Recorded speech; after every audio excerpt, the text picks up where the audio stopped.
ध्यान किधर है?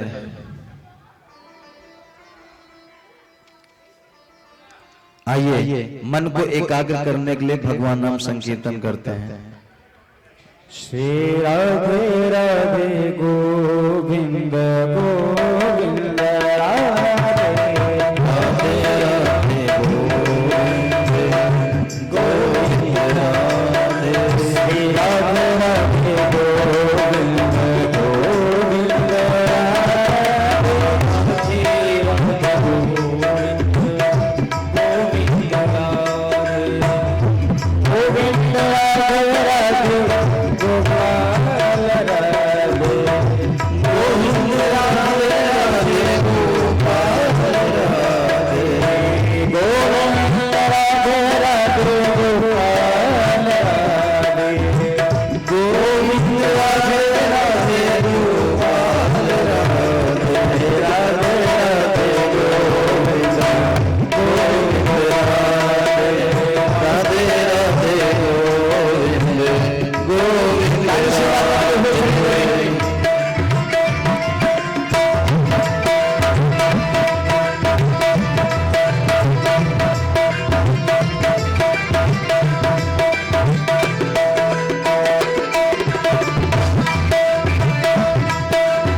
बस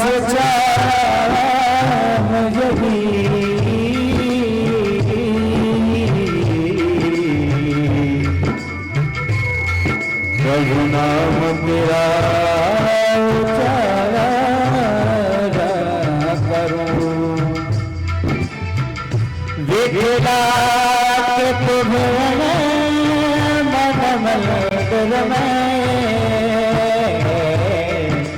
मनमोहन मूर्ति निहारा कर बन में पुजारी तुम्हारा प्रभु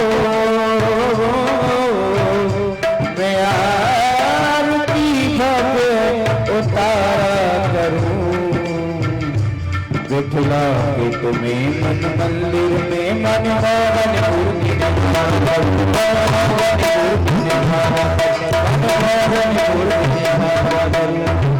गोविंद राधे राधे गोविंद राधे राधे गोपाल राधे गोविंद राधे राधे गोपाल राधे गोविंद राधे राधे सभी ताली से बजाते हुए बोले राधे राधे गोविंद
गोपाल राधे गोविंद राधे गोपाल राधे गोविंद राधे गोपाल राधे गोविंद राधे गोपाल राधे गोविंद राधे गोपाल राधे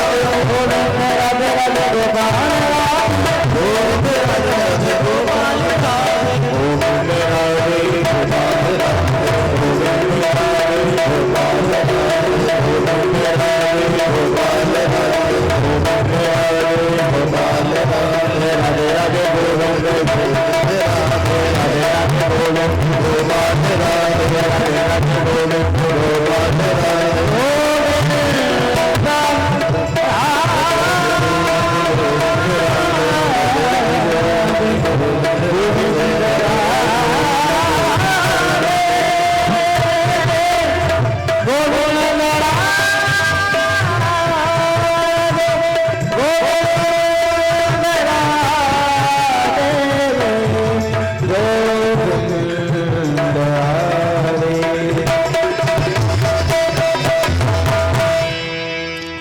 बोले मांगे हरिलाल की राधा रानी सरकार आज के आनंद की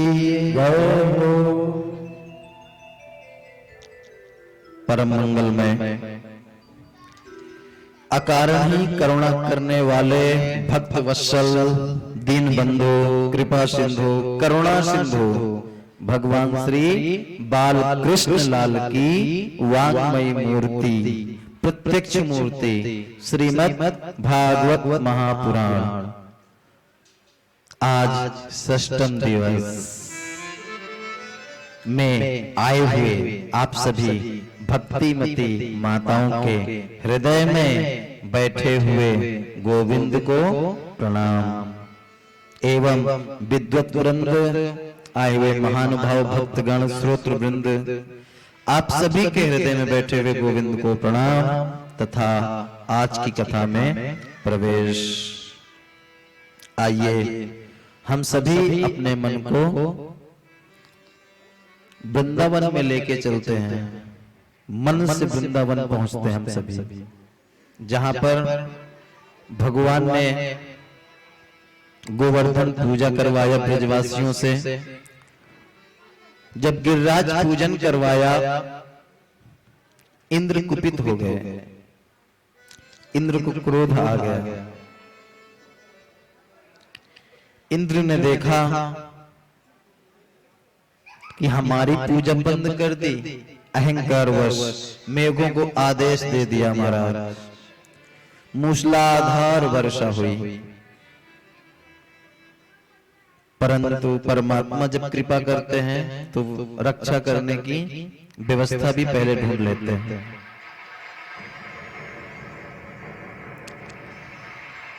हम सभी अक्सर इस भ्रम में रहते हैं कि हम पूजा पाठ करेंगे तो हमारे सारे दुख कम हो जाएंगे, दुख खत्म हो जाएंगे। हम ये काम करेंगे तो हम पे कभी दुख आएंगे ही नहीं। ऐसी भ्रांतियां हमने पाल रखी हैं। गोस्वामी तुलसीदास जी ने कहा है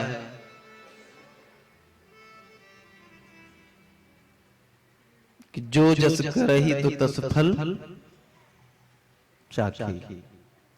गीता में भगवान ने कहा है अवश्यमेव भोक्तव्यम कृतः कर्म शुभाशुभम। आप अपने किए हुए कर्मों को स्वयं भोगोगे।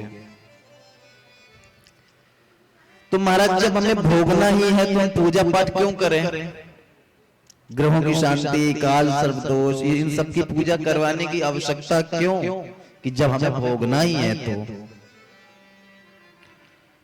महाराज यदि हम जिस प्रकार हम बारिश को नहीं रोक सकते, बारिश होती है, बारिश को नहीं रोक पाएंगे, परंतु बारिश से बचने के लिए छाता लगा लेंगे, जिससे बारिश से हम बच जाएंगे, परंतु बारिश को तो नहीं रोक सकते ना। ठीक उसी प्रकार जिस प्रकार बारिश होती है, बारिश को हम नहीं रोक पाते, उसी प्रकार हम पे विपत्तियां तो आती हैं, कर्मों के अनुसार, उनको हम नहीं रोक सकते, परंतु पूजा पाठ भजन करने का जो फल है वो है छतरी का काम करते हैं महाराज। भगवान की पूजा की और उसका जो आशीर्वाद जो कृपा मिली वो छाता का काम करता है। विपत्तियां आएंगी परंतु परमात्मा कृपा रूपी जो छाता हम लगा लेंगे उस विपत्ति से तो हम बच जाएंगे, परंतु विपत्तियां तो आती रहेंगी महाराज।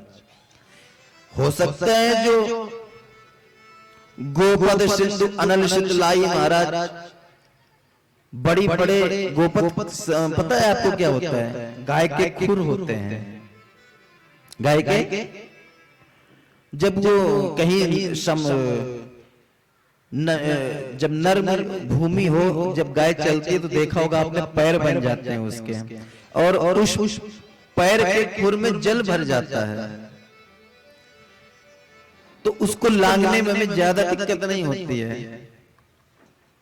उसको तुरंत लांग जाते हैं बिना किसी हिचकिचाहट के।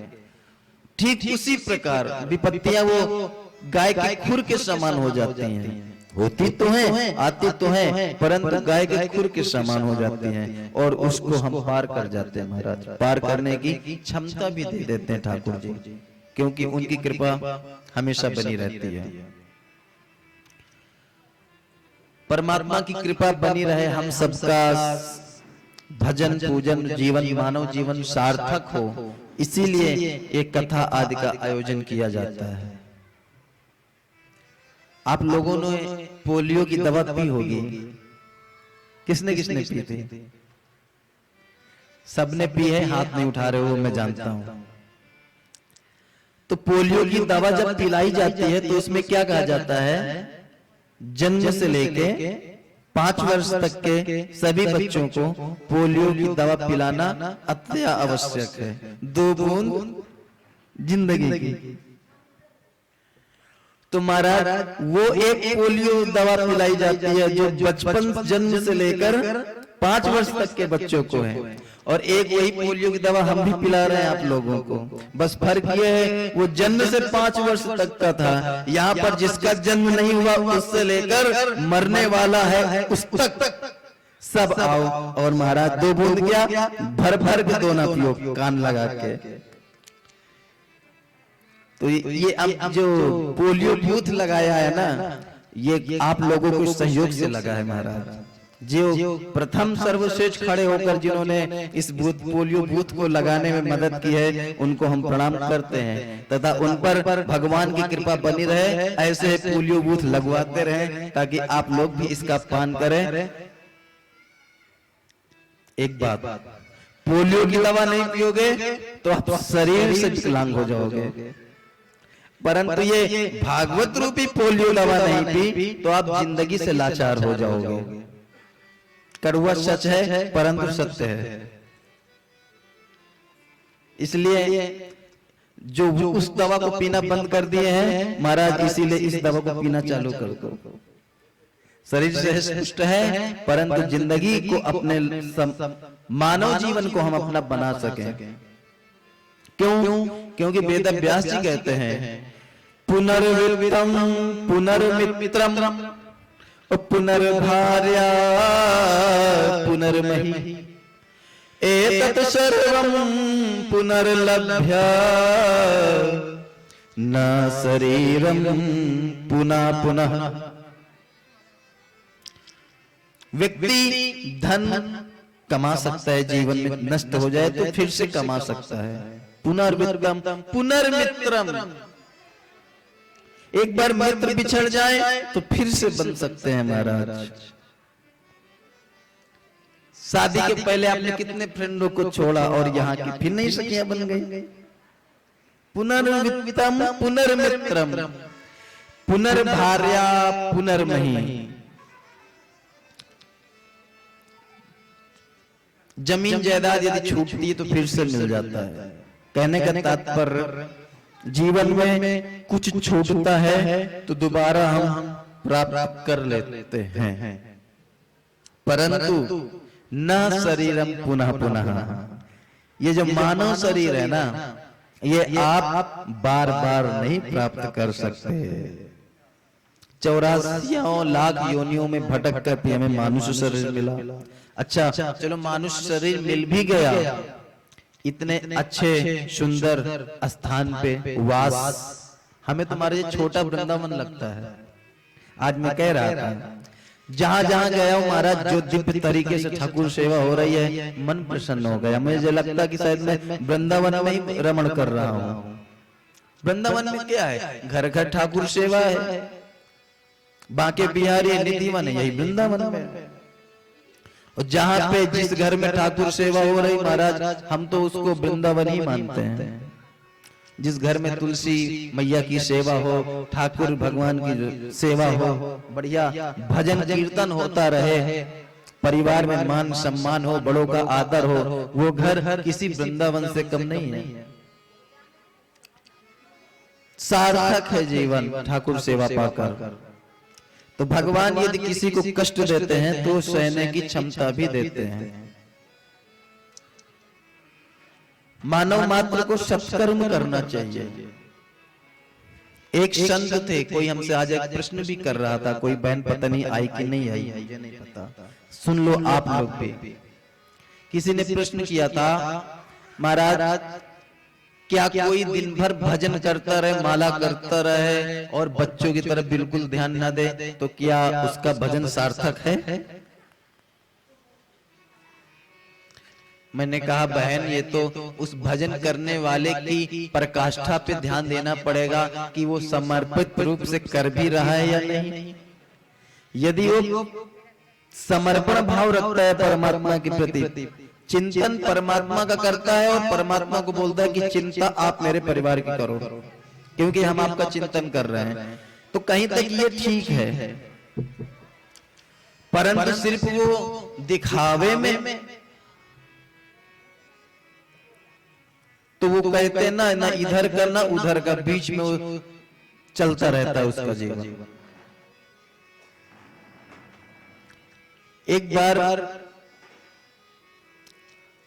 हम आ रहे थे ट्रेन में, तो सामने कुछ साधु संत भी बैठे हुए थे, दो, कोरोना के पहले की बात है।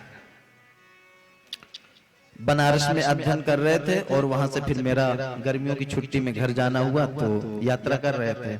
सामने संत जी बैठे हुए थे कुछ साधु के वेश में, उनको टिकट लेने की आवश्यकता नहीं पड़ती महाराज, ऐसा बढ़िया सिस्टम चल रखा है। तो ऐसे चर्चा चलने लगी है, चल रही थी चर्चा। संत कह रहे थे कि संत न होते जगत में तो डूब मरतो संसार। हमने कहा बिल्कुल सही है महाराज जी। संत सबसे अच्छे होते हैं, गृहस्थ जीवन बेकार है। प्रकार प्रत्येक व्यक्तियों को गृहस्थ जीवन छोड़ के संत बन जाना चाहिए। हमने कहा महाराज जी, परंतु सारे ऋषि मुनि जितने हुए सारे गृहस्थ थे। कर्दम ऋषि की कथा आपको सुनाई, वो भी सत गृहस्थ थे।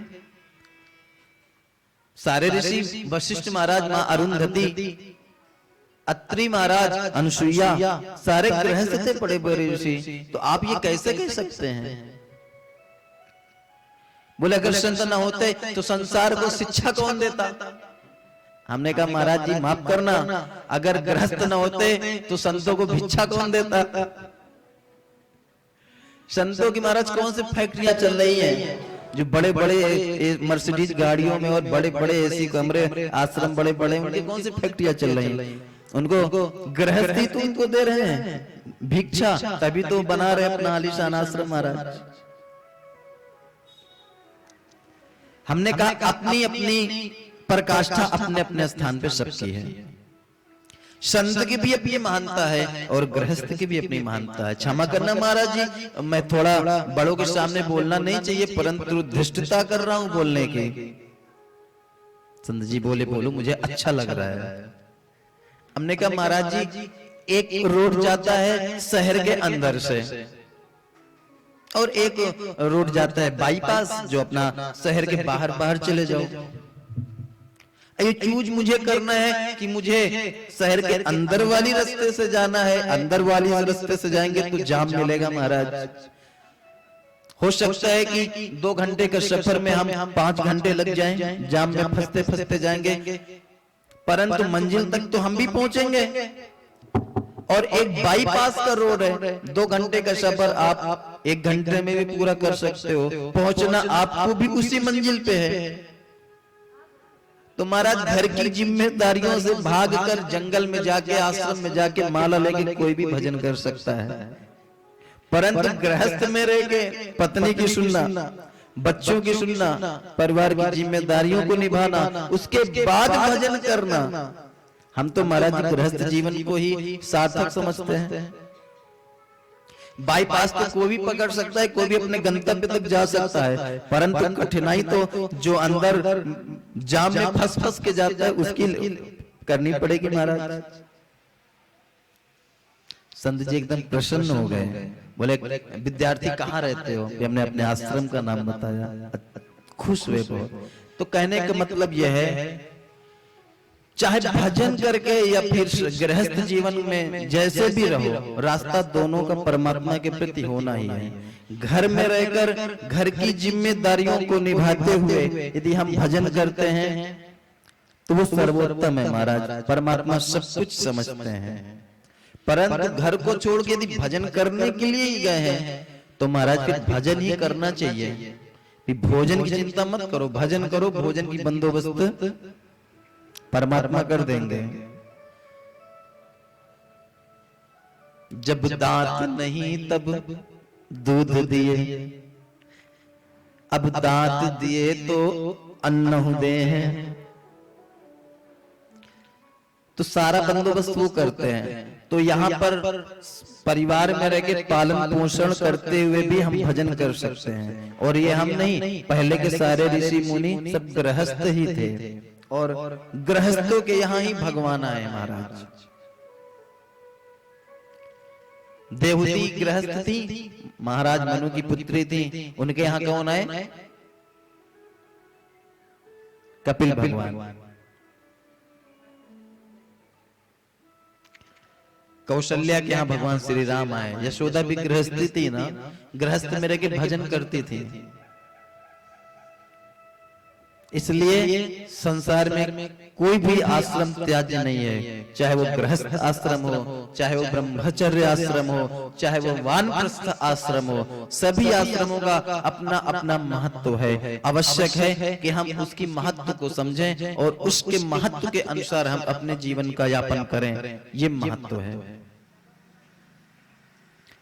भगवान यदि हमारे अंदर नहीं है तो भगवान मंदिर में भी नहीं दिखेंगे।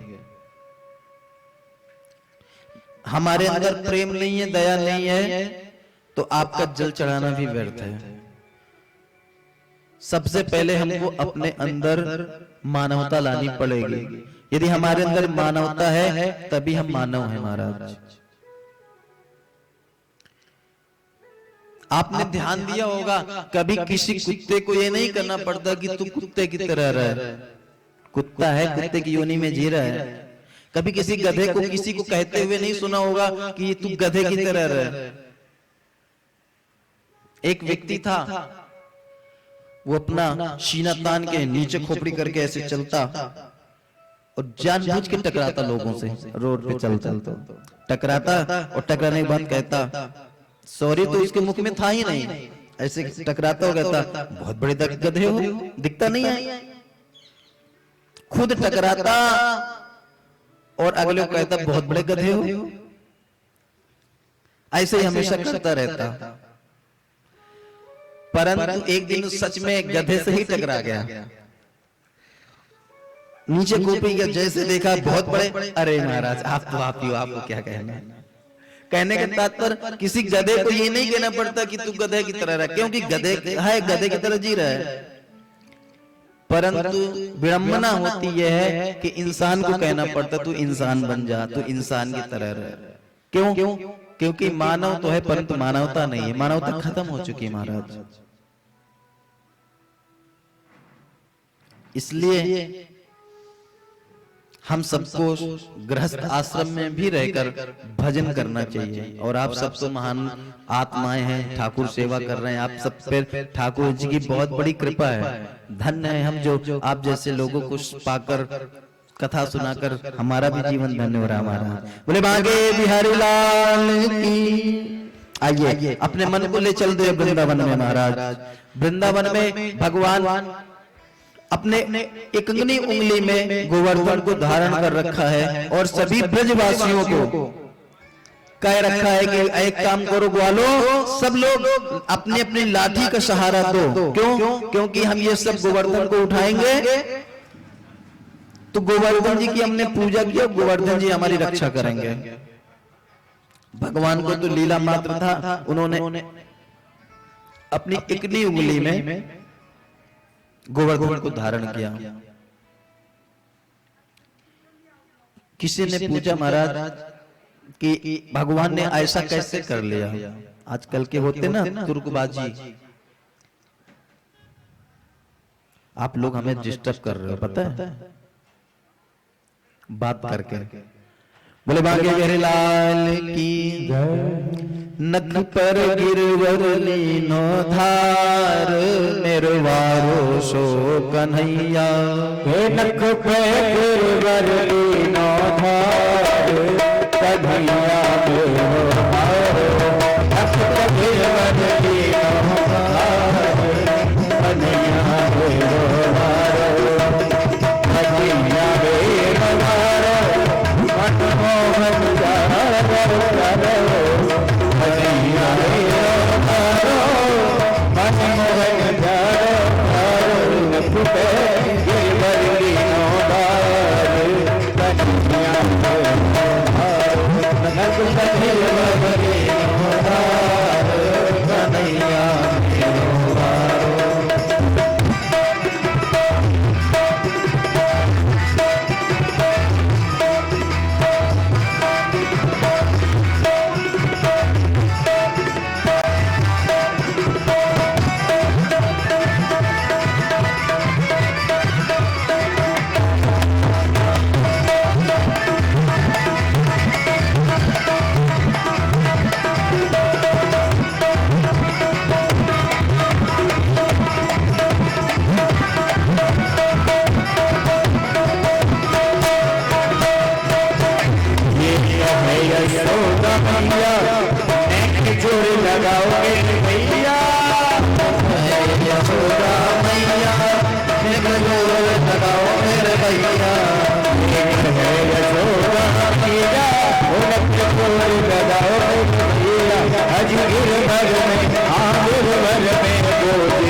तेरी गजरे दीवाना ने पुकार के बाबा है पुकार के दीवाना ने जो चल के बाबा है पुकार के बोले ना बोले ना बोले ना सरकार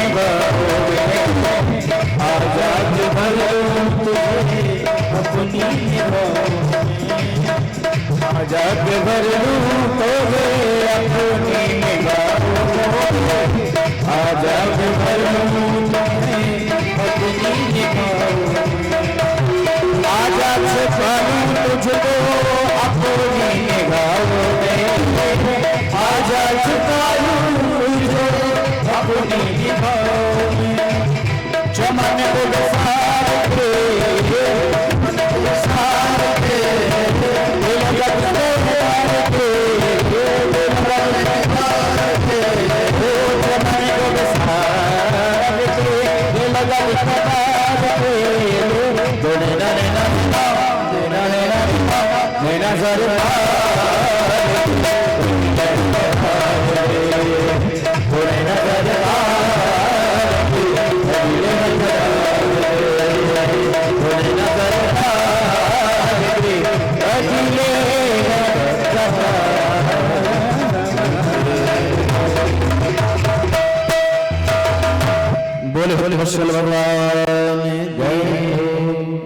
बाद में मूसलाधार बारिश करवाने के बाद इंद्र को गलती का पश्चाताप हुआ। इंद्र आए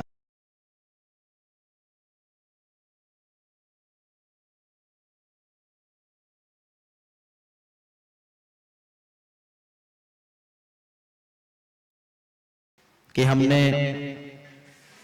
रामावतार में जिन ऋषि मुनियों को आश्वासन दिया था कि मर्यादा पुरुषोत्तम होने के कारण इस अवतार में तो हम आपकी कामनाओं को पूर्ण नहीं कर सकते, परंतु आगे हमारा कृष्ण अवतार होगा, उसमें जिन ऋषि साधु संतों वेद मंत्र के ऋचाओं को जो सब गोपियां बन के आई उन सबको आनंद प्रदान करने के लिए भगवान महाराज करते हैं। महाराज आज भगवान अपनी बंसी बजाते हैं, ध्यान देना। भगवान ने बंसी बजाई,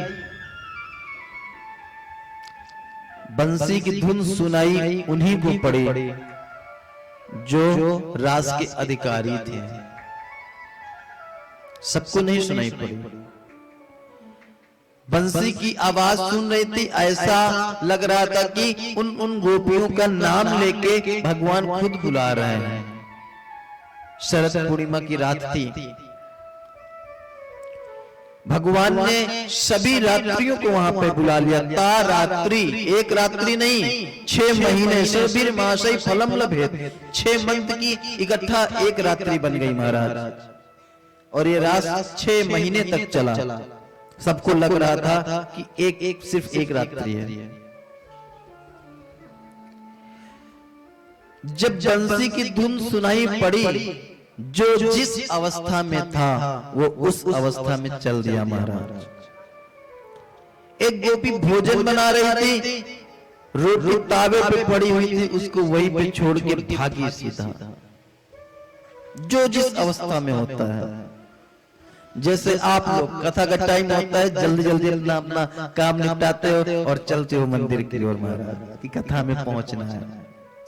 गोपियों को भी इंतजार था कि भगवान कभी न कभी तो कृपा करेंगे। आज जैसे ही नाम सुनाई पड़ा, जो श्रृंगार कर रही थी गोपी, आधा श्रृंगार करके महाराज चल पड़ी। सारी गोपियां जा रही हैं, मार्ग में सब मिलती हैं, सबको लग रहा है कि हमारा नाम लेकर बुलाया जा रहा है। जो रास की अधिकारिणी थी वही गोपी वहां पर पहुंची। गोपी का क्या मतलब है? ये गोपी कौन थी? कल मैंने आपको बता दिया था, पता है? जो रास की अधिकारिणी थी वही पहुंची। ठीक उसी प्रकार जिसने ठाकुर जी को आप लोगों को बुलाया उतने ही यहां पर गोपी बैठे हैं। बाकी जिसको नहीं बुलाना था वो नहीं आए महाराज। सारी गोपियां मिली और महाराज भगवान के सामने प्रस्तुत हुई, खड़ी हो गई। भगवान भी एकदम कौतूहली, स्वागतम वो महाभागा अस्य किं करवामि में। आओ गोपियों, स्वागत है आपका। परंतु कस्य हेतु भवान अत्र आगच्छ आगतवान तु अति रात्रि काले नितांत वने जंगले अरण्ये भवान भ्रमितोऽस्मि। आप इस सुनसान जंगल में रात्रि में क्या करने आई हो? गोपियों ने नीचे देखा, अच्छा स्वागत कर रहे हैं कन्हैया, पहले तो बुलाए और अब पूछ रहे क्या करने आई हो। गोपियां नीचे देख रही थी, कोई कुछ भी नहीं बोल रही थी। भगवान खुद बोलते हैं, अच्छा तो तुम ये जंगल देखने आई हो ना? देखो लो कितने सुंदर सुंदर पेड़ लगे हैं, देखो कितने सुंदर सुंदर फूल लगे हैं, ये देख लो, अच्छे से देख लो। अच्छा अब देख लिया, अब जाओ। भगवान ऐसे ही करते हैं, इतनी जल्दी नहीं पकड़ते हैं, और जो पकड़ लेते हैं तो छोड़ते नहीं हैं। गोपियां नीचे पैर के अंगूठे से जमीन को देर रही थी और नीचे खोपड़ी की ये खड़ी थी। अरे गोपियों, तुमको इतनी रात्रि में अकेले नहीं जाना चाहिए। एक पतिव्रता स्त्री को चाहिए कि रात्रि के समय कभी भी वो घर से बाहर न निकले।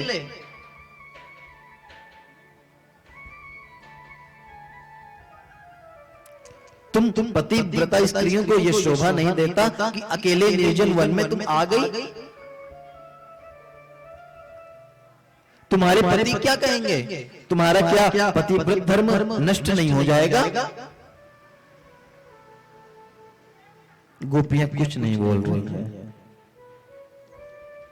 फिर भगवान एक कथा सुनाते हैं, गोपियों तुम्हें पता है पतिव्रत धर्म का कितना महत्व है? मां अनुसुईया अपने पति के प्राण भी ले आई थी पतिव्रत धर्म के पद पर स्थापित होकर। गोपियों तुमने बहुत गलत किया, इतनी रात में तुम्हें नहीं आना चाहिए। गोपियां भी नीचे खोपड़ी की हुई खड़ी हैं। और कोई होता तो भगवान के दिमाग ठिकाने लगा देता कि इतनी रात में खुद बुलाए और मुझे से तुम बोल रहे हो ऐसे। पर गोपियां खड़ी हैं। भगवान ही खुद उत्तर दे रहे, खुद प्रश्न कर रहे हैं। अच्छा एक कथा सुनाओ तुमको गोपियों। एक ब्राह्मणी थी, पंडित जी पूजा करके बाहर से आए और थके हुए थे, और ब्राह्मणी बैठ के चावल बुन रही थी बनाने के लिए, चावल साफ कर रही थी बैठकर। और अचानक पंडित जी आए और ब्राह्मणी की गोद पर सर रख के पंडितानी बालों को सहला रही थी। पंडित जी क्योंकि थके हुए थे वो सो गए। जब पति उसका सो गया तो पत्नी सर को सहलाती हुई सर को दबाने लगी। ये पत्नी का धर्म होता है। परंतु ये क्या, पंडित जी जो हवन किए हुए थे सुबह, जो चतुर्वेदी ब्राह्मण होते महाराज, वो यज्ञ रोज करते हैं। उनके यहाँ यज्ञ कुंड में हमेशा आप लोगों ने देखा होगा कई संत होते हैं जो धूनी रमाते हैं, हमेशा वहां अग्नि जलती रहती है। तो चातुर्होत्र ब्राह्मण थे, यज्ञ करते थे, अग्नि प्रकट थी, उनका छोटा सा बालक उसी अग्नि कुंड की ओर चला जा रहा था। पत्नी ने सोचा यदि मैं उठती हूँ तो पति की नींद खराब होती है और हमारा पतिव्रत धर्म नष्ट होता है, और नहीं उठती हूँ तो हमारा बच्चा अग्निकुंड में गिर के मर जाएगा, जल जाएगा। देखते देखते बालक अग्निकुंड में गिर गया महाराज। परंतु ब्राह्मणी उठी नहीं, बैठी थी। थोड़ी देर के बाद पंडित जी की नींद खुली, जैसे पंडित जी उठे तुरंत भाग के देखी हवन कुंड में, और देखा तो बालक अग्नि जलते हुए अग्नि में खेल रहा था। वो अग्नि उसको शीतलता प्रदान कर रही थी। ठीक उसी प्रकार उस अग्नि में बालक की रक्षा परमात्मा ने की। जैसे होलिका जब प्रहलाद को लेके बैठी थी तो वो अग्नि शीतलता प्रदान कर रही थी प्रहलाद को, वैसे उस बालक की रक्षा की। पता क्यों? क्योंकि वो पतिव्रत धर्म का पालन कर रही थी। इतना महत्व होता है, और तुम ऐसे रात में आ गई, ये कहां का पतिव्रत धर्म है?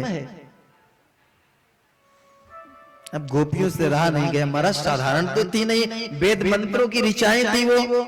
भद्रं कर्णेभिः शृणुयाम देवा भद्रं पश्येम क्षभिर्यजत्राः स्थिरैरङ्गैस्तुष्ट्वा गुंसस्तनूभिः व्यसेमहि देवहितं जदायुः। एक एक वेद मंत्र की ऋचाएं भी महाराज बोलने लगी, एक एक गोपी बोलने लगी, ठाकुर जी बस करो, सुन लिया मैंने। ऐसी दो चार कहानियां हमें भी आती हैं, कहो हम भी सुना सकती हैं आपको। ठाकुर जी ने कहा अच्छा देवी बताओ। बोले प्रभु एक पति पत्नी वो भी थे। पत्नी हमेशा पति की सेवा करती, जैसे आप बता रहे हो ना, ऐसे वो भी सेवा करती थी प्रभु। पहले पति को भोजन कराती, फिर करती।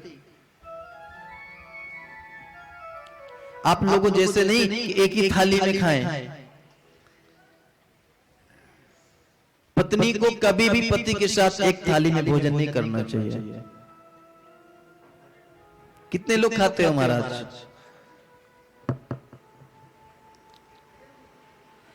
यदि कन्या है घर पे तो पिता यदि बेटी के साथ भोजन करता है तो वो महाराज बहुत ही शुभ है।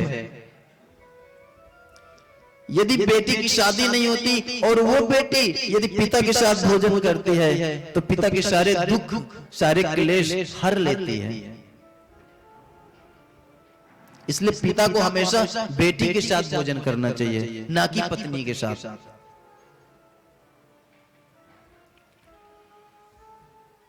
पहले वो पत्नी पहले अपने पति को खिलाती, फिर भोजन करती, पहले उनको चरण दबाती, सुलाती, फिर खुद सोती।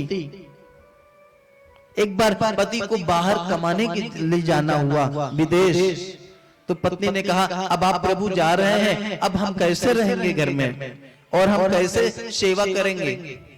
तो उस पति ने एक मिट्टी की मूर्ति बना के रख दिया, स्थापित कर दिया। बोले अब हम नहीं रहेंगे, तुम इनकी सेवा करना। प्रभु अब वो पत्नी उस मिट्टी की जो मूर्ति थी उस पति रूप में उसकी पूजा करने लगी। दरवाजा बंद था एक दिन और वो पूजा कर ही रही थी पति की। कुछ समय के बाद अचानक दरवाजे पे आवाज आती है दरवाजा खोलने की। अब बताओ प्रभु उस पत्नी को क्या करना चाहिए? दरवाजा खोलना चाहिए या फिर पूजा करनी चाहिए पति की? भगवान ने कहा जब असली पति आ गया दरवाजे पे तो आपको उस दरवाजा खोलना चाहिए। असली पति आ गया तो फिर मिट्टी के पति की पूजा क्यों करोगे? उसका दरवाजा खोलो, उसकी पूजा करो जब वो आ गया तो। बोले बस प्रभु मुझे भी उत्तर मिल गया। जब असली पति जगत पति हमारे सामने खड़े हैं तो हम इस हार्ड मास के पति को हम क्या करें? इसलिए हम जब असली पति मुझे मिल गए हैं इसलिए हम उनको छोड़ के आपके पास आ गए। भगवान प्रसन्न हो गए महाराज। भगवान रास रचाने लगे। अभी रास हुआ है, महारास नहीं, रास होता है दो गोपियों के बीच में एक कृष्ण, ये रास होता है। आइए हम भी सब अपने मन को वृंदावन में उस रास में, उस निधिवन में ले चलते हैं अपने मन को, और मन से हम रास में प्रवेश करते हैं। रास रचो है, रास रचो है, यमुना किनारे देखो रास रचो है, रास रचो है, रास रचो है, यमुना किनारे देखो रास रचो है, रास रचो है, रास रचो है, यमुना किनारे देखो रास रचो है।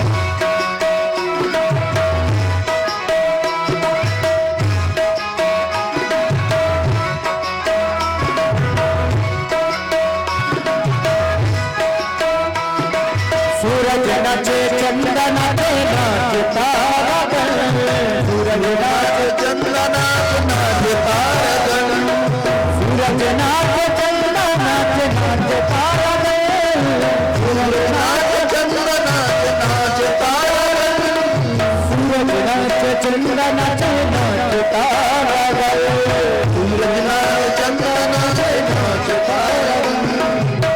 मेरो बन गयो सखी पावन वृंदावन, मेरो बन गयो सखी पावन वृंदावन, हो मेरो बन गयो सखी पावन वृंदावन, मेरो बन गयो सखी पावन वृंदावन। रास रचो है, रास रचो है, यमुना किनारे महारास रचो है, रास रचो है, रास रचो है, यमुना किनारे देखो रास रचो है।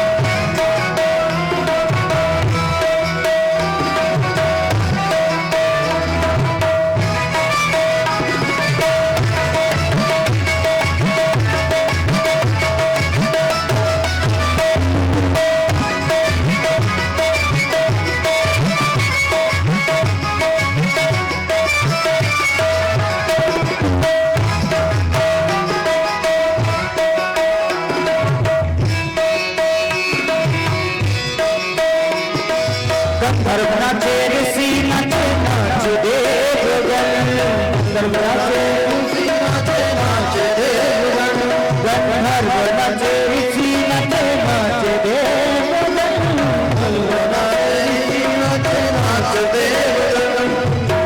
मेरो बन गयो सखी पावन वृंदावन, मेरो बन गयो सखी पावन वृंदावन, हो मेरो बन गयो सखी पावन वृंदावन, मेरो बन गयो सखी पावन वृंदावन।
किरण सा श्याम सलवना गोया के कजरा चंद्र बदन सा श्याम सलवना गोया के कजरा ठुमक नाचे गोपियन के संग जगत का पालन हारे ठुमक नाचे गोपियन के संग जगत का पालन हारे रास बिहारी संग राधा संग हारे सब यजना चोरे राधा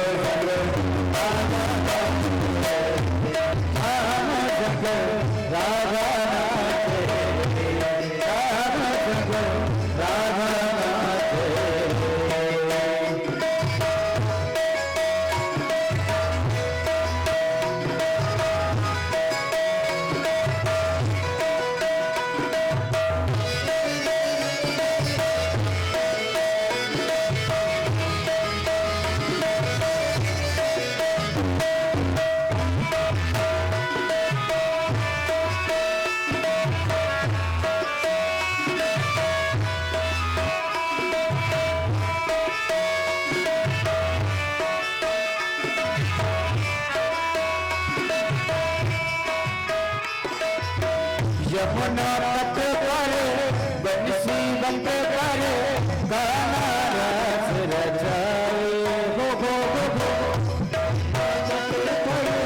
बंसी बंद कर गाना रस रचाए यमुना तट पर बंसी बंद कर गाना रस रचाए गोपी बन कर गोपेश्वर गए गोपी बन कर गोपेश्वर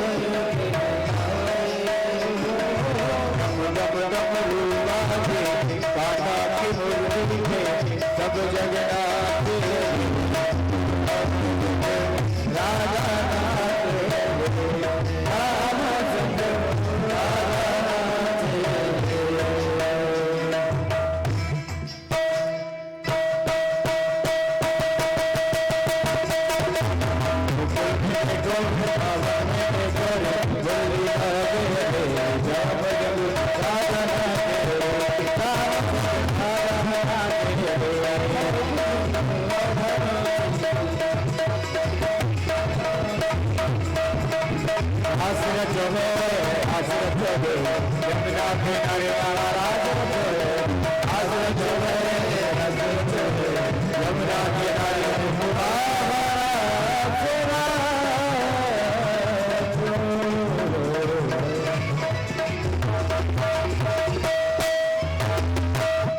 बोले बांके लाल की। महाराज जब रास रच रहा था तो गोपियों को अहंकार आ गया कि देखो ये पूर्ण ब्रह्म परमात्मा हमारे साथ नृत्य कर रहा है। भगवान समझ गए और वहां पे भगवान अदृश्य हो गए। आप सबको पता है फिर गोपियां विरह में रो रही थी, भगवान को ढूंढ रही थी, लता पताओं से पूछ रही थी। फिर राधा रानी की कृपा से गोपियों को फिर से भगवान मिले। अब महाराज होने लगा और महाराज जब होता हुआ देखा तो सबसे बड़े वैष्णव कौन है? भगवान भोलेनाथ। भोलेनाथ भी कहने लगे देवी कहाँ जा रही हो? बोले कि रास रच रहा है इसलिए हम वहां जा रहे हैं। बोले मुझे भी ले चलो। नहीं, वहां पर तो कोई पुरुष जा ही नहीं सकता रास में। बोले मुझे गोपी बना के ले चलो। आज भगवान गोपी के वेश में महारास में प्रवेश करते हैं। बोले भोलेनाथ की जय। एक दिन वो भोला भंडारी बन के ब्रज की नारी वृंदावन। भाई देखो, जब भगवान शंकर कैलाश को छोड़कर रास में आ सकते हैं, आप लोग कुर्सी नहीं छोड़ सकते? कुर्सी छोड़ सब लोग, और कुर्सी छोड़ के सब लोग महाराज में सम्मिलित होंगे। जो वहां पर बैठे सब लोग कुर्सी छोड़ देंगे और महाराज में प्रवेश करेंगे। बोले शंकर भगवान की। एक दिन वो भोला भंडारी बन के गज की नारे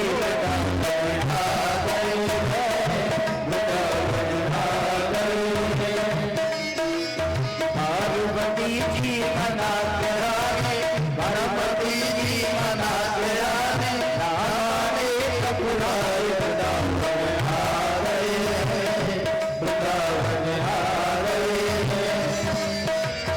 एक दिन भोला भंडारी बन के गज की नारे वृंदावन आ गए, वृंदावन आ गए।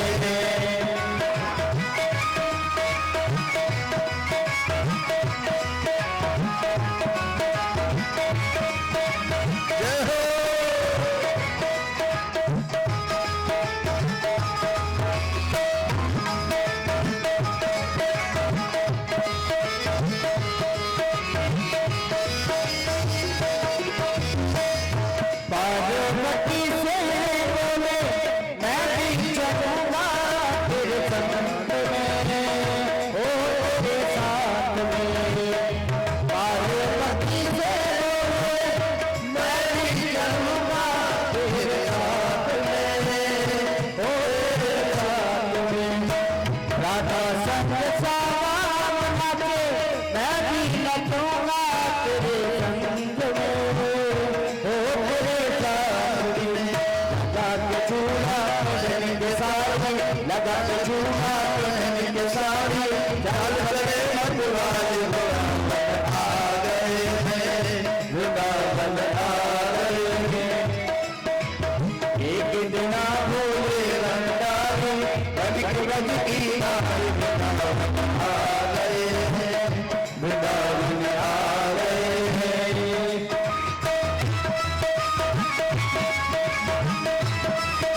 जय हो।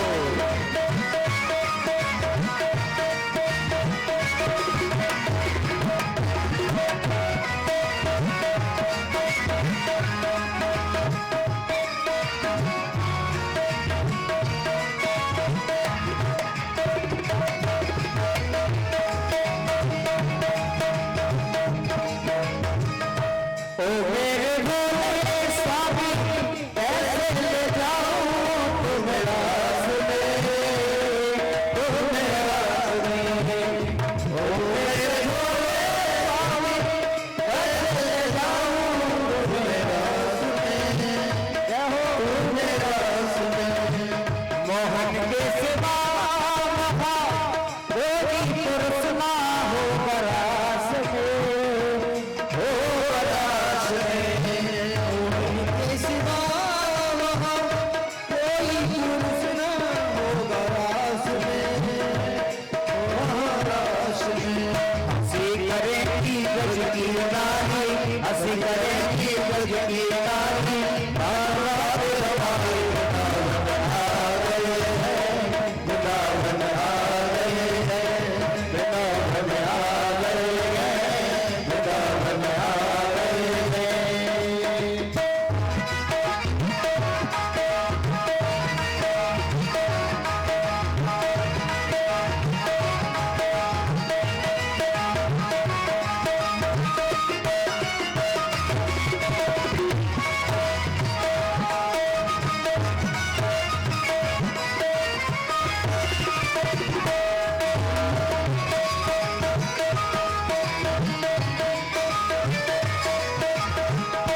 ऐसा सजा दो मुझे कोई न जाने इस राज को, इस राज को।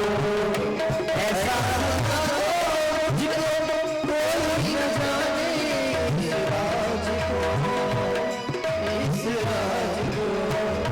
ये है सहेली मेरी ऐसा बताना ब्रजराज को, ब्रजराज को। ये है सहेली मेरी ऐसा बताना ब्रजराज को, ब्रजराज को। सर से सरक गई जब सारी, सर से सरक गई जब सारी, मुस्कुराए बढ़ाए वृंदावन आ गए हैं, वृंदावन आ गए हैं, वृंदावन आ गए हैं। सरक गई जब सारी, सर से सरक गई जब सारी, मुस्काए घर वाली आ गई है वृंदावन आ गई है।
छुआ पर धुन गई बाजे, छुआ पर धुन गई बाजे, छुआ बाजे मुरु बाजे, छुआ बाजे मुरु बाजे, गुरु चमा चम बाजे, गुरु चमा चम बाजे, छुआ पर धुन गई बाजे, छुआ पर धुन गई बाजे। अरे रंग रंग में रहने बाजे, मुरली की वजह चूड़ी की जनता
बोले भागे बिहारी लाल की जय हो, महाराष्ट्र की।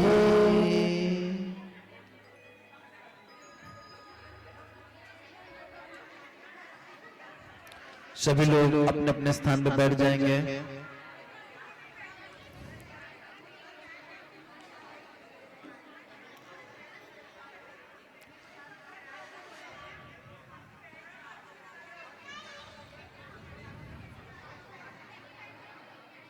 बर्हा पेदम नटवर वपुः कर्णयो कर्णिकारम् बिभ्रद्वासः कनककपिशं वैजयन्तीं च माला रन्ध्रानवेणोरधरहृदय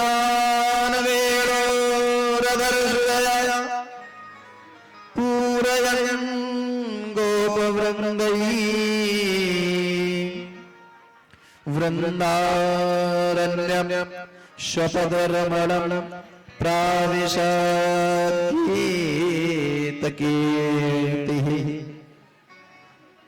राजा परीक्षित कह रहे हैं सुखदेव जी, देखो महाराज कितना सुंदर रास, बरहा पीडम नटवर बपो, नटवर बोला भगवान को, और कैसे पैर को टेढ़े किए हुए, रंध्रान वेणो अधर सुधया अमृतम, होठों से मीठी मीठी बंसी किस प्रकार बजा रहे हैं,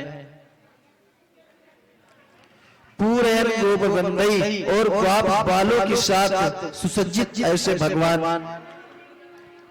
वृंदारण्यम शपथ रमणम, यमुना जी के तट पर वृंदावन में ऐसी लीलाएं भगवान की अनोखी अनोखी लीलाएं कल से हम सभी श्रवण कर रहे हैं।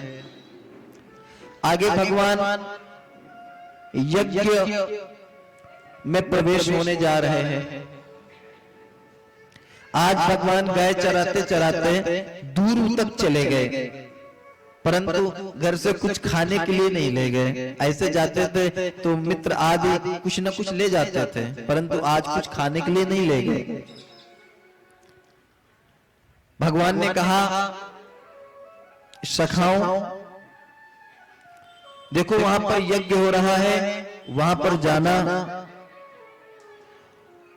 और ब्राह्मण पत्नियों से मांगना कि भगवान कृष्ण आए हैं या फिर कन्हैया आए, नंद जी का पुत्र कन्हैया आए हैं, कुछ खाने के लिए लेके आओ। परंतु सखा समझ नहीं पाए और जाके ब्राह्मणों से मांगने लगे।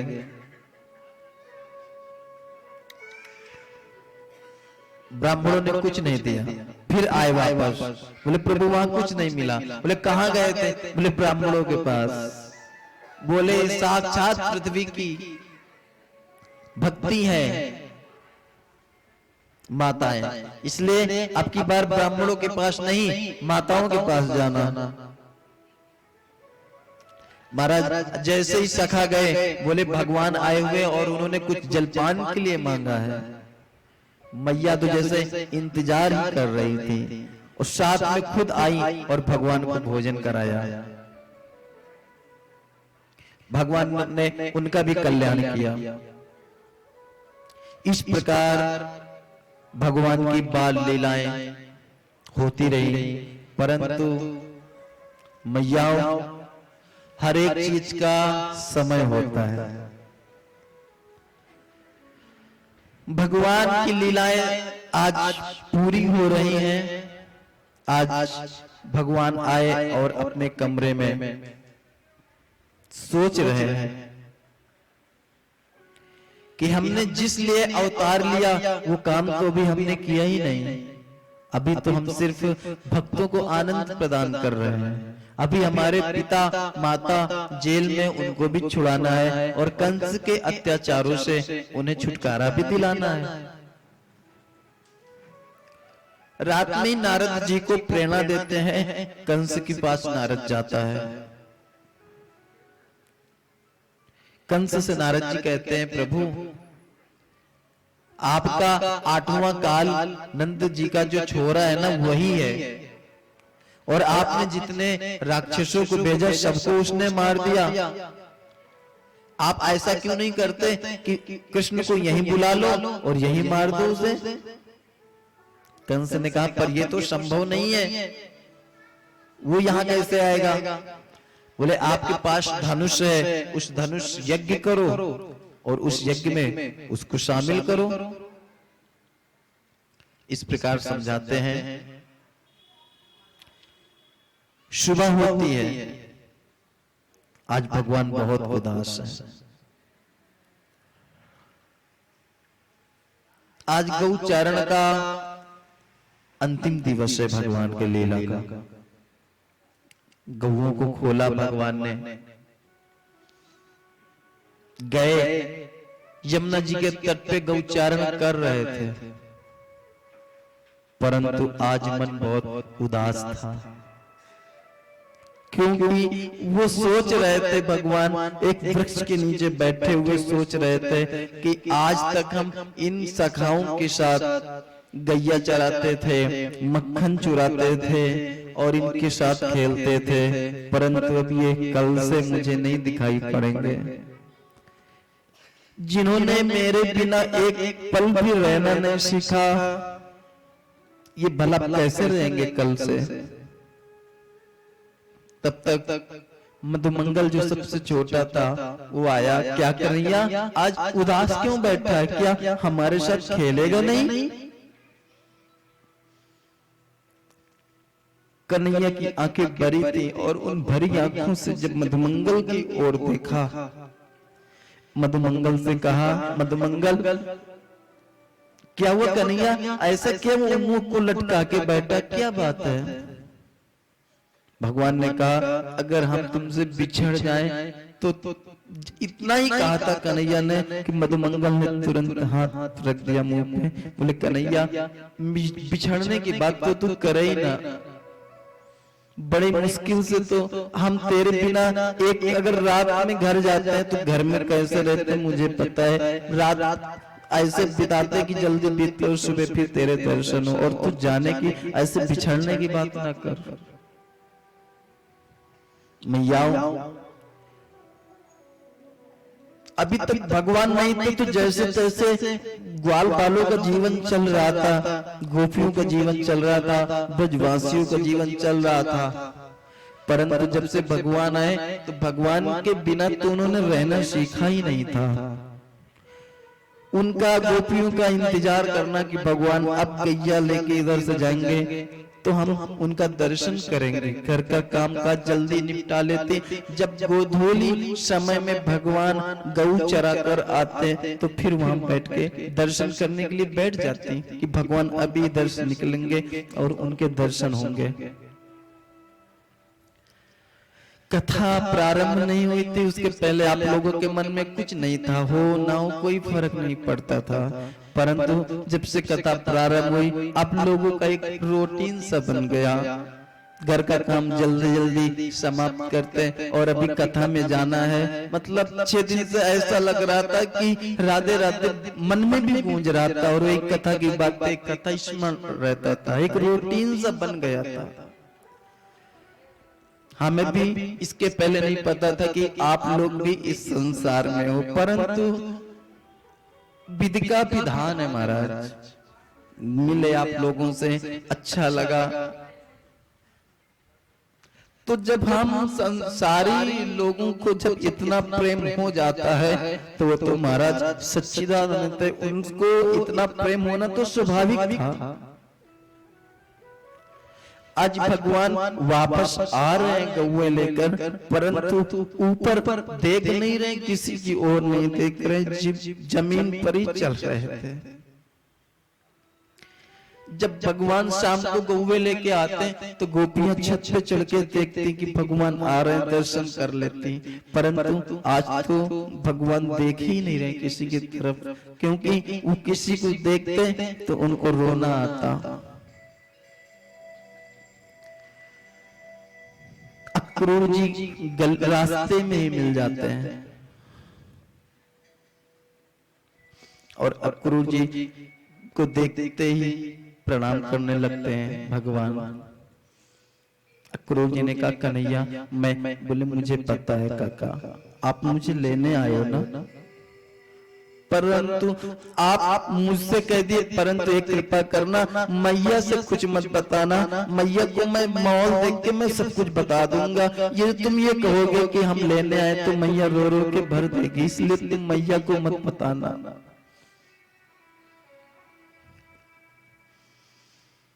अक्रूर जी ने कहा ठीक है, परंतु न जाने कहां से बात फैल गई।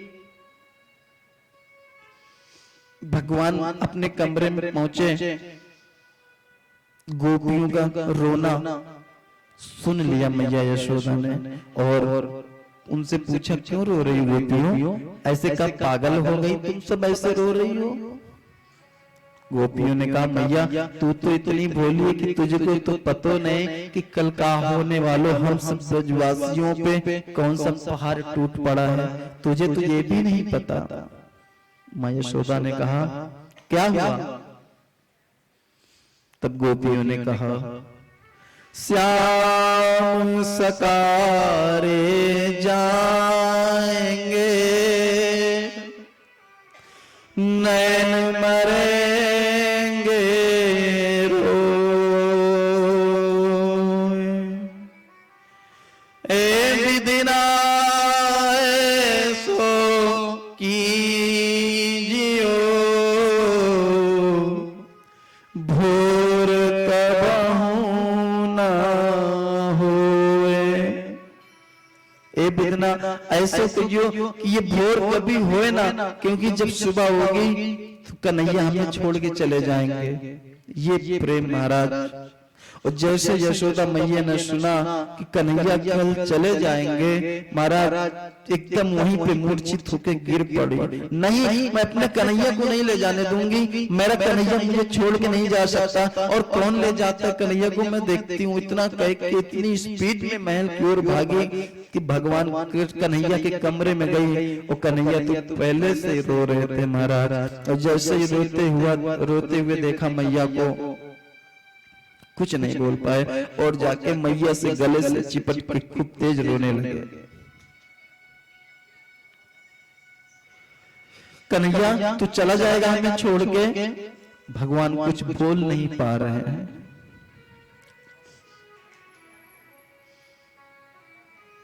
तब तक अक्रूर जी आते हैं, बोले मैया सिर्फ 3 दिन की तो बात है, धनुष यज्ञ देख के वापस आ जाएगा। मैया ने कहा आप 3 दिन की बात कर रहे हो, ये सुबह गाय लेकर जाता है तो शाम तक मेरी क्या हालत होती है मुझसे पूछो। एक पल भी ओझल होता है तो मेरे मन में बेचैनी सी होने लगती है, और 3 दिन के लिए आप इसे मेरे से ले जाओगे, मेरे ऊपर क्या बीतेगी। भगवान ने कहा मैया आप तो मुझे कहीं भी जाने नहीं देते, बस 3 दिन की तो बात है, मैं परसों आ जाऊंगा। अहम परश्वा आगमिष्यामि, मैं परसों आ जाऊंगा। किसी प्रकार भगवान मैया के कमरे में छोड़ के गए और अपने कमरे में बैठ गए। मैया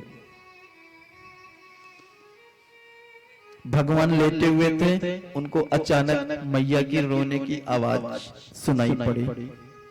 बाहर निकले, देखा तो सीढ़ियों पर बैठ के मैया रो रही थी।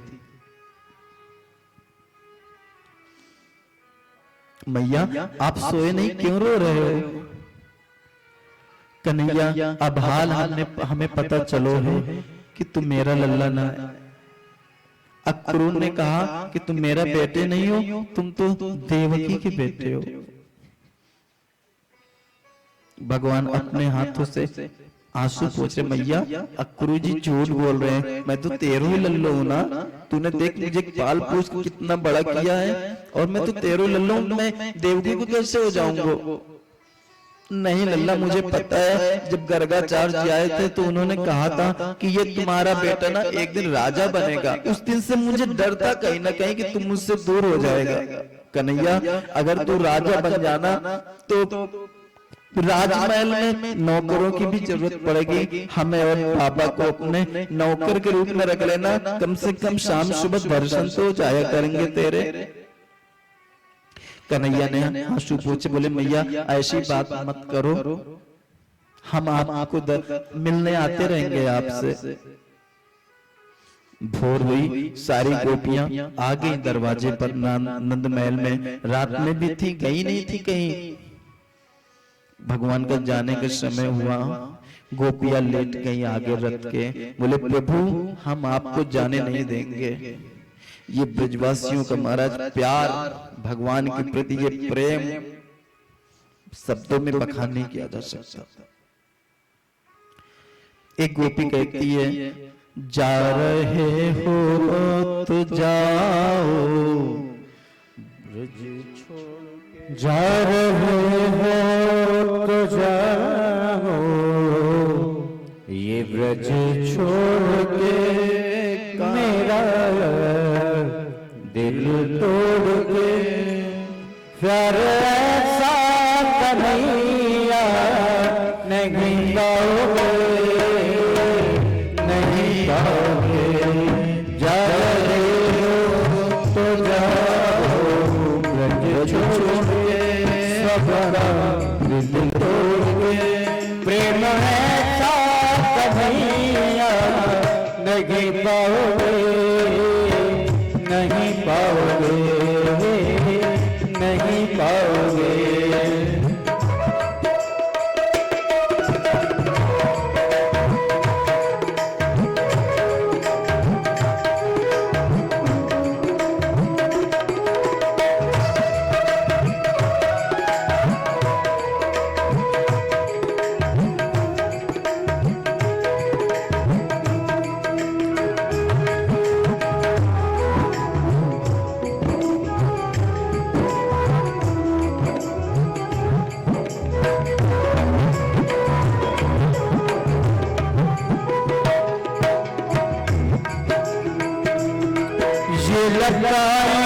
कदम की गलियां तेरे बचपन के साथी सावरिया, ये लगाए कदम की गलियां तेरे बचपन के साथी सावरिया, कुंज गलियां कहानी तेरी गारगी, ऐसी गलियां कन्हैया नहीं पाओगे, नहीं पाओगे। जा रहे हो तो जाओ।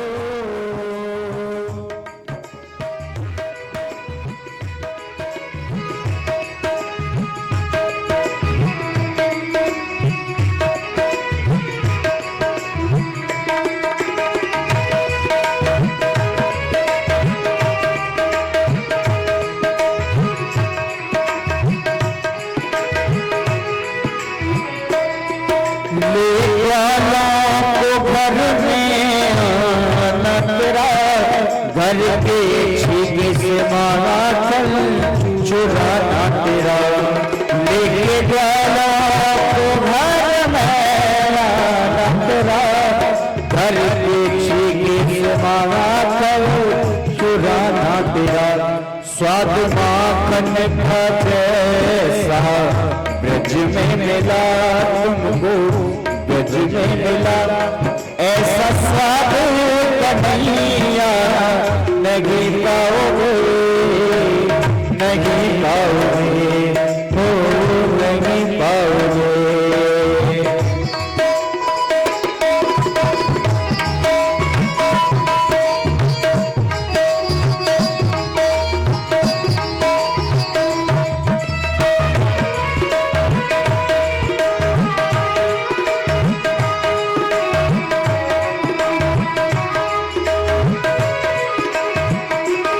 कितनी थोड़ी गगरिया पनघट पर जीव किसके बचे शाम के प्यार से, कितनी थोड़ी गगरिया पनघट पर जीव किसके बचे शाम के प्यार से। तेरे ऊपर को जिसने हंस के सहा तेरे ऊधम को हमने हंस के सहा, ऐसा प्रेम कन्हैया नहीं पाओगे, नहीं पाओगे। जा रहे हो जाओ रज छोड़ के।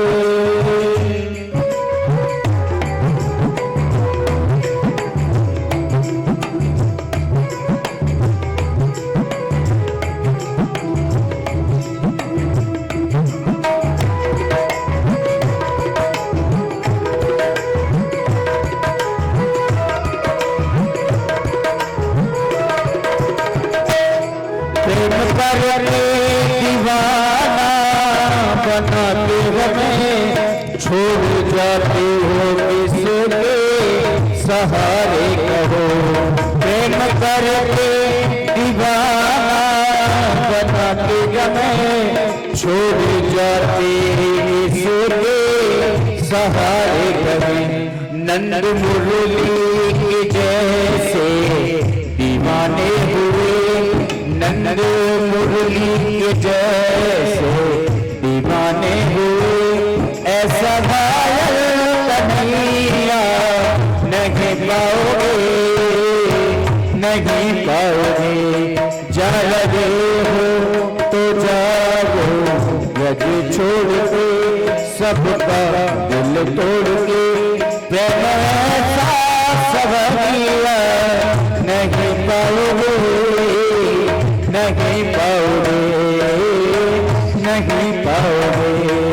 श्याम नहीं पाओगे, नहीं पाओगे। इस प्रकार राधा कहती और रो रही थी, कन्हैया आप जाओ, चले तो जाओगे परंतु वहां रह नहीं पाओगे।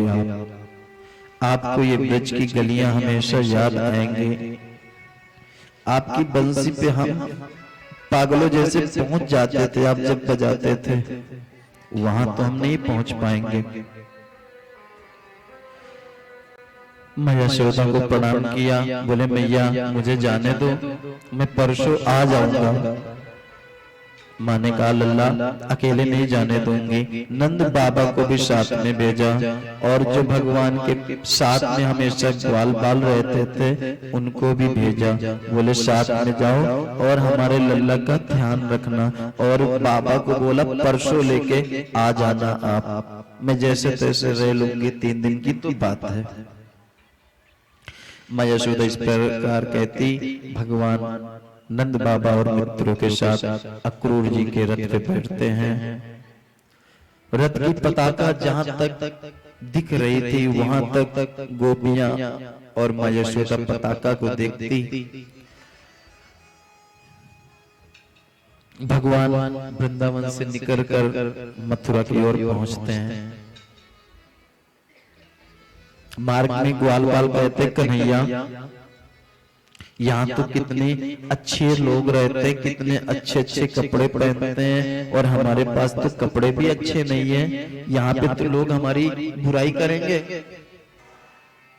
भगवान ने कहा तुम्हें कपड़े पहनने हैं? हाँ कन्हैया मेरे पास भी थोड़े अच्छे कपड़े हो जाते तो ठीक रहता। कन्हैया बोलते आओ तुम सबन को कपड़े दिलाता हूँ मैं। कंस के कपड़े धो रहा था, धोबी के पास भगवान जाते हैं। बोले भैया आप कपड़े दे दो, मुझे कपड़े पहना दो।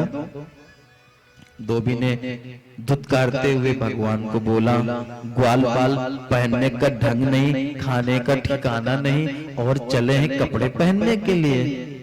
और पता है तुम्हें ये कंस के कपड़े हैं। भगवान को उद्धार करना था। भगवान ने एक मुष्टिका का प्रहार किया, धोबी का वहीं पर राम नाम सत्य हो गया। भगवान ने कहा पहन लो रे अपने अपने नाप के कपड़े, जिसको जो पसंद आया वो कपड़े पहन लिए। परंतु ये क्या, किसी की बाहें यहाँ जा रही, किसी की बाहें यहाँ जा रही, किसी के जमीन में लेथर रहे, क्योंकि बड़े बड़े लोगों के तो कपड़े थे महाराज। भगवान धोबी के पास जाते हैं, दर्जी के पास जाते हैं और दर्जी को वरदान देते हैं कि हमेशा आपको हमारा स्मरण बना रहेगा। दर्जी सबके नाप के कपड़े सिल देता है। आप सबको पता है मार्ग में फिर कुब्जा मिलती है जो चंदन लगाने जा रही थी महाराज कंस को।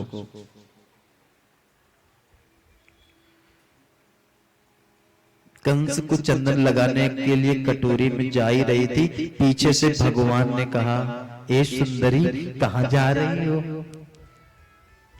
भगवान की जब इतनी मीठी वाणी सुनी, आज तक उसको कभी ने ऐसे बुलाया नहीं, तो सब कुब्जा कुब्जा बोलते थे महाराज। जब पीछे मुड़ के देखा तो छोटे छोटे बाल गोपाल, तुमने मुझे सुंदरी कहा? हाँ, आप सुंदरी ही हो, इसलिए मैं आपको सुंदरी कह रहा हूं। महाराज, तन की सुंदरता नहीं, मन की सुंदरता होनी चाहिए।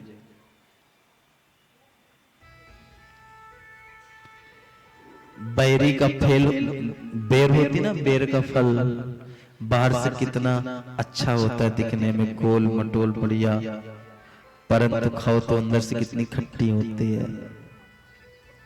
नारिकेला स्वभाव यशः मम स्वभावः। और नारिकेल, नारियल कितना कठोर होता है बाहर से, परंतु अंदर कितना कोमल होता है। हम सबको भी ऐसे ही होना चाहिए। बाहर की सुंदरता नहीं बल्कि अंदर की सुंदरता होनी चाहिए। और जिसके अंदर की सुंदरता हो गई, भगवान ऐसे लोगों का ही कल्याण करते हैं। कुब्जा से पूछा, कहां जा रही हो? कुब्जा ने कहा, ये मैं चंदन लगाने जा रही हूं। कंस हमारे हाथ का ही चंदन लगाता है। मेरा मन था कि आज ये चंदन मुझे लगा देती। कुब्जा ने कहा, हो ना हो जो, मन तो मेरा भी यही कह रहा है कि आज ये चंदन मैं आपको लगाऊं अपने हाथ से। और कुब्जा वो चंदन भगवान को लगाती है, ग्वाल बालों को लगाती है। भगवान अपने पैर के अंगूठे से उसका अंगूठा दबाते हैं और ठोड़ी में हाथ लगा के ऐसे करते महाराज, वो तो सुंदरी बन जाती है, राजकुमारी बन जाती है महाराज। बोले भक्तवत्सल भगवान की। कंस को पता चल गया कि दरबार में आने ही वाले हैं। उन्होंने शंखाचूर्ण को, अपने राक्षसों को भेजा, भगवान ने उनका उद्धार किया। आपको पता है कंस के पास एक हाथी था, कुवलया पीड़ नाम था, उस हाथी का भी भगवान ने उद्धार किया। अंत में ऊपर मंच पे बड़े आसन पर कंस बैठा हुआ था कुर्सी पर, भगवान गए उसके बाल पकड़े और नीचे ठिर्रा गिला रहे थे। कंस डर गया, बोले छोड़ दो कन्हैया, छोड़ दो, लग रहा है। भगवान ने कहा, याद करो मामा, वो दिन जब तुमने मेरी माँ के भी बाल पकड़े थे और मारने के लिए तलवार उठाई थी, तो मेरी माँ को भी दर्द हो रहा था। भगवान ने कंस का भी उद्धार किया। बोले कंस मर्दन भगवान की, बांके बिहारी लाल की। कथा सुना रहे थे सुखदेव जी राजा परीक्षित को, तो सुखदेव जी ने सोचा थोड़ा परीक्षित की परीक्षा ले लेते हैं। क्या कि ध्यान से सुन रहे हैं या नहीं? परीक्षित को बोला, परीक्षित आप 6 दिन हो गए कथा सुन रहे हो, जाके कुछ जलपान ले लो, आपको प्यास लगी होगी, आपको भूख लगी होगी। राजा परीक्षित ने कहा कि प्रभु, ये भूख और प्यास की क्षुधा से ही तो हमको श्राप मिला है, और अब आपका जो आनंद रस बरस रहा है प्रभु, इसको पान करते करते मुझे भूख और प्यास का तो भान ही नहीं है। सुखदेव जी यही सुनना चाहते थे। सुखदेव जी ने कहा, पक्का चेला है। महाराज, श्रोता से कभी कभी परीक्षा ले लेनी चाहिए। लेनी चाहिए कि नहीं लेनी चाहिए? बोले पूतना मैया की।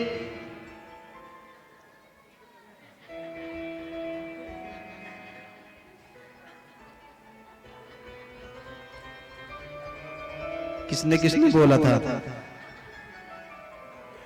देख लो महाराज, कितनी ध्यान से सुन रहे हैं, पता चल गया। अरे मैया, किसकी जय बोलनी किसके नहीं बोलनी, इसको तो देख लो पहले। बोले भक्तेश्वर भगवान की जय। अब बोल दो, पूतना की नहीं बोल रहा हूं, भगवान की बोल रहा हूं। बोले भक्तेश्वर भगवान जय, बागे बिहारी लाल। ध्यान से सुना करो कि क्या निकल रहा है क्या नहीं निकल रहा है। सुखदेव जी तो पास हो गए थे, परंतु हमारे ये परीक्षित यहाँ के बैठे हुए फेल हो गए। किसी से उनकी मंजिल का पता पाया नहीं जाता, किसी से उनकी मंजिल का पता पाया नहीं जाता, किसी से उनकी मंजिल का पता पाया नहीं जाता, किसी से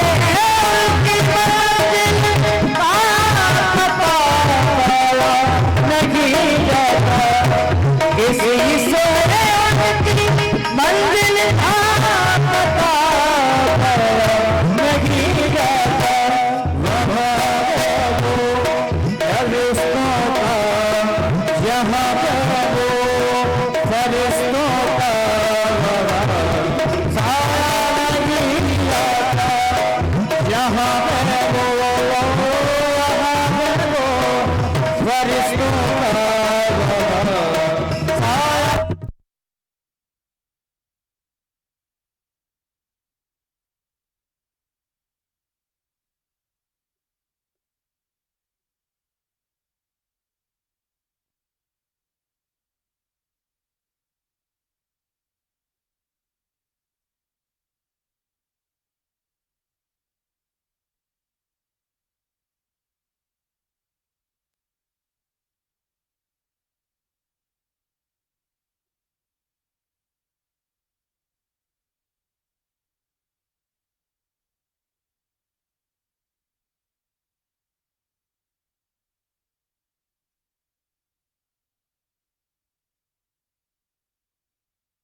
लाइव भी जा रही है आवाज, यही आवाज जा रही है लाइव, बंद कर दो।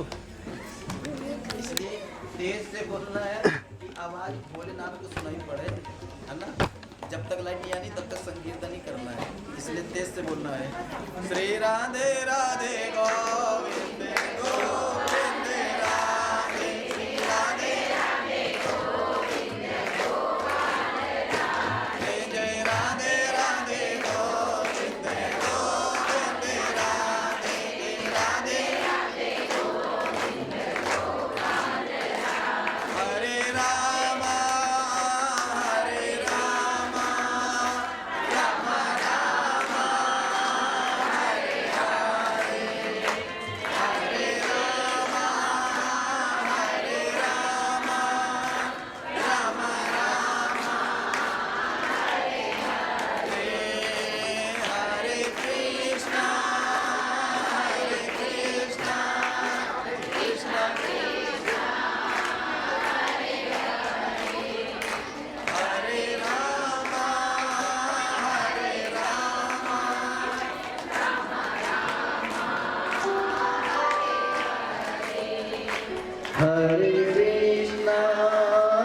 हरे कृष्णा कृष्णा